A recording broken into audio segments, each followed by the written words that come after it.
Hi everyone. I had a request to do a flip through of my Mixed Media Morsels book, and since I had already been thinking about doing that, I decided to go ahead and make a quick little video and just show you all the pages that are in my book. Even though most of you have seen me creating them, it's fun to kind of look at them, all together and see the different pages. So we'll get started. This is the cover sheet that I made with my first attempt at the plastic wrap background, and I had forgotten to put the gesso on the page, so it didn't turn out quite right, but it made a really pretty cover page. So that's that. Okay, so here's number one, the plastic wrap technique that did turn out with the white gesso background. This was the black gesso background. And the collage background is this one. This is the alcohol background, and a second one that I did here that I kept in the book. Really pretty, I love it. This is the glue resist background.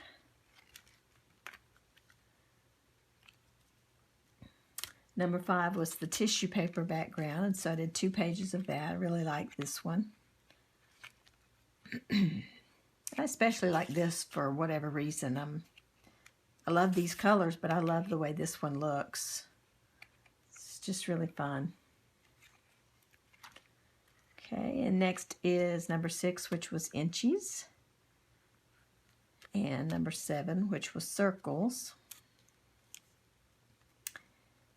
And I felt like at this point, number 7, well, I kind of did it in number 2 here with the collage background too. I went ahead and made a page out of it by putting my initial and the little stamp of the coffee mug there.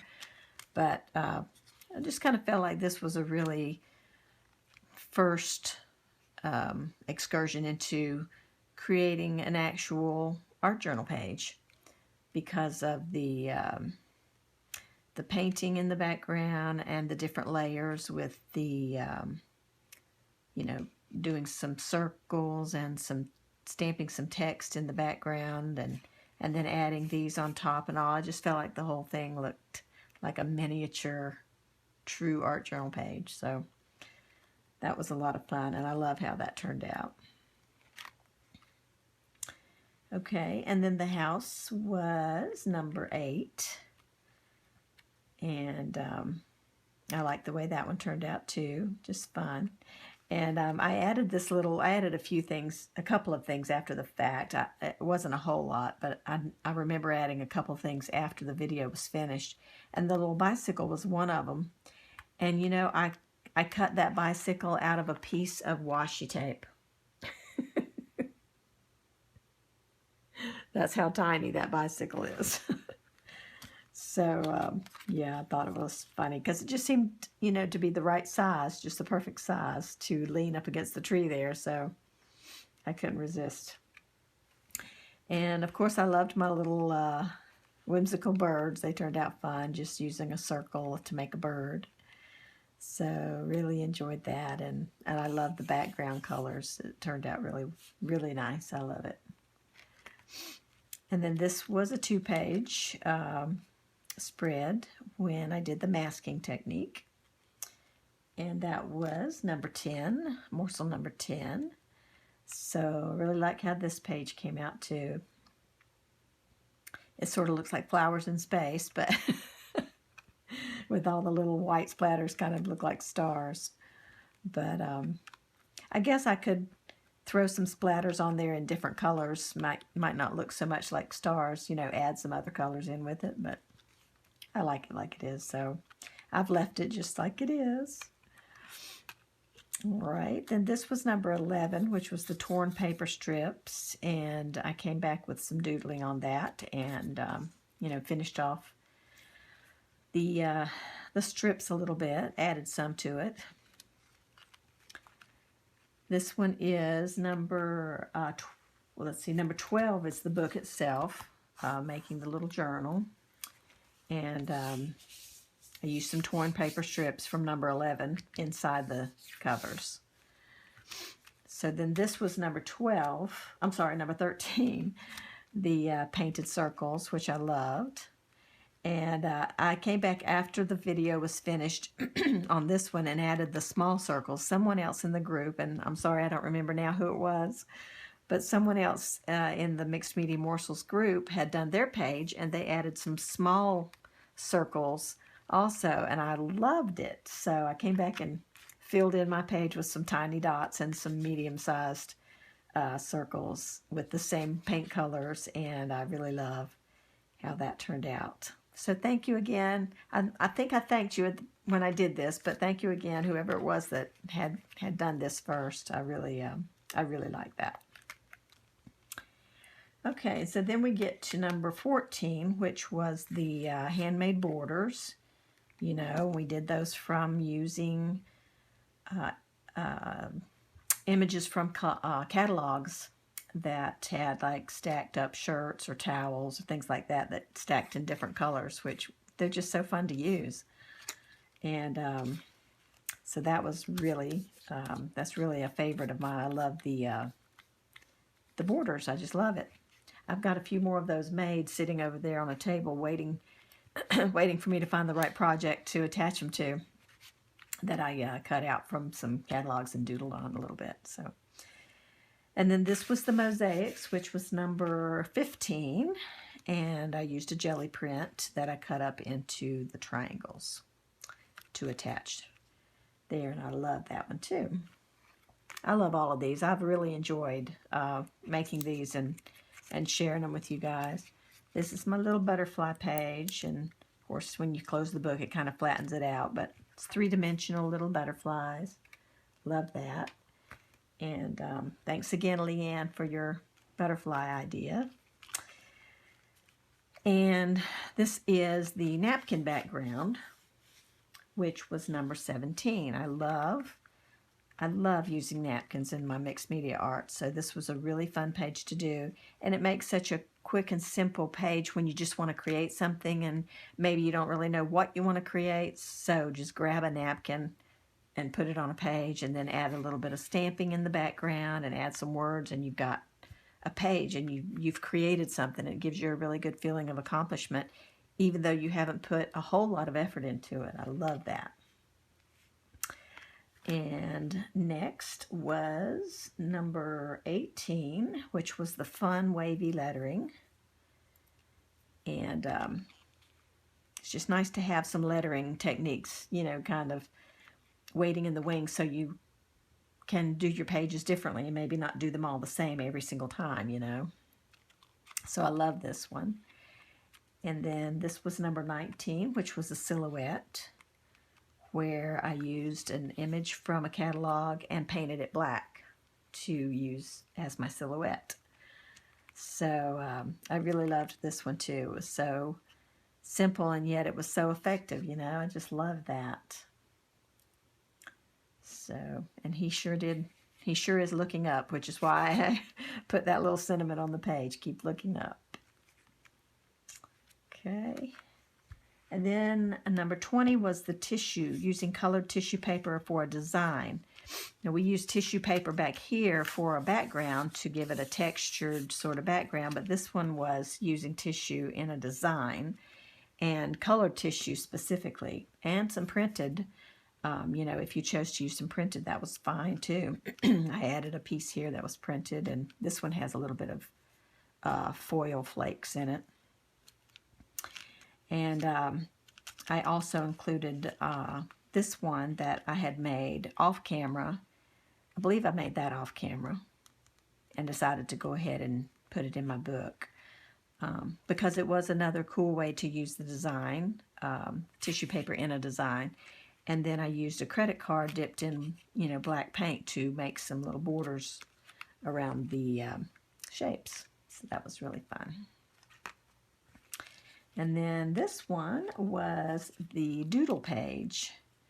So did a pre-painted background that I attached a sheet where I had been rolling off a brayer. So I used that to be my background, and then attach these hearts, also cut from painted papers, and then just doodled all over the rest. It's really fun. You know me, I love to doodle. Right, this one was the outlined lettering, where you can write in cursive and then draw an outline completely around the word, and make it a thick version of your handwriting. So that's always fun.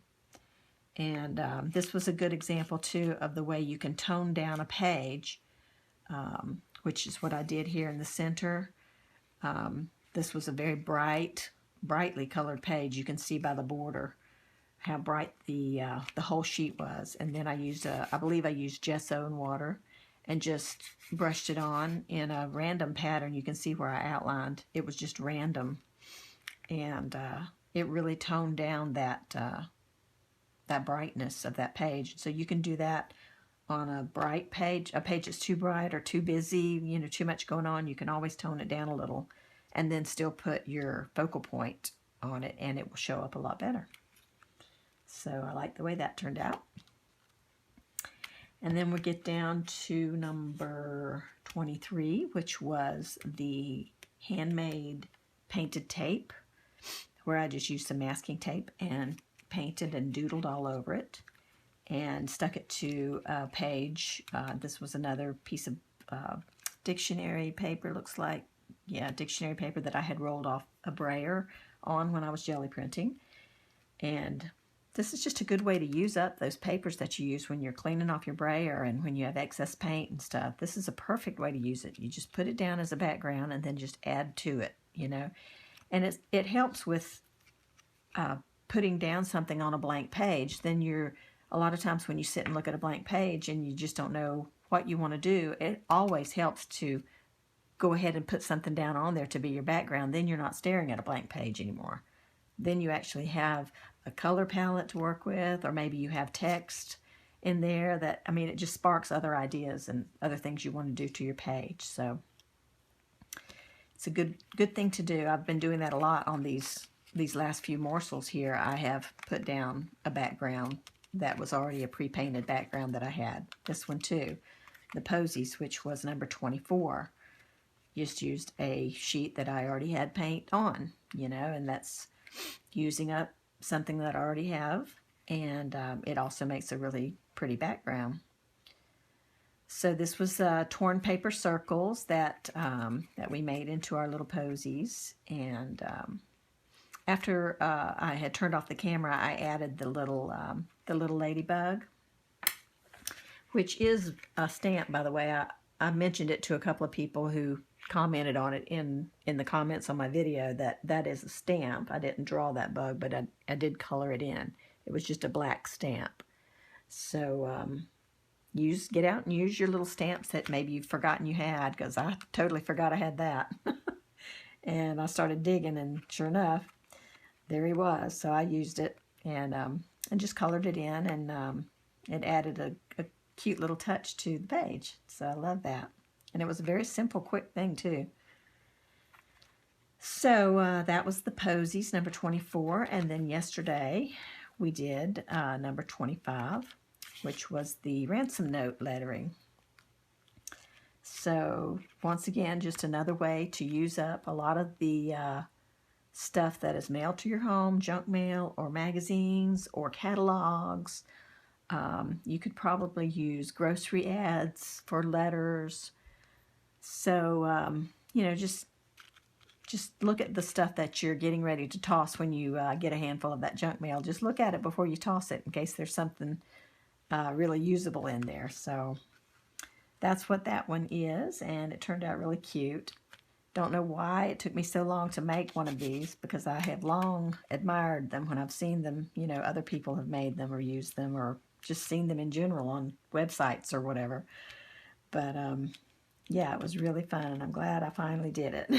And I'll use this again for a future art journal page or something. I'll definitely use it again, because that was just too fun. And the mixture of all the different fonts and the different sizes of letters and different shapes, things, just makes it so playful and fun. So I really, really loved it. So I hope you guys are enjoying making all of your morsels too, not just this one, but all of them. And isn't it fun having them all together like this in a fun little yummy, colorful book? I just love it. This is what I envisioned when I first started this little process. This is what I envisioned, having a little book full of all of these fun little techniques that we can refer to, you know, if we get stuck and we want to make something or need to make something.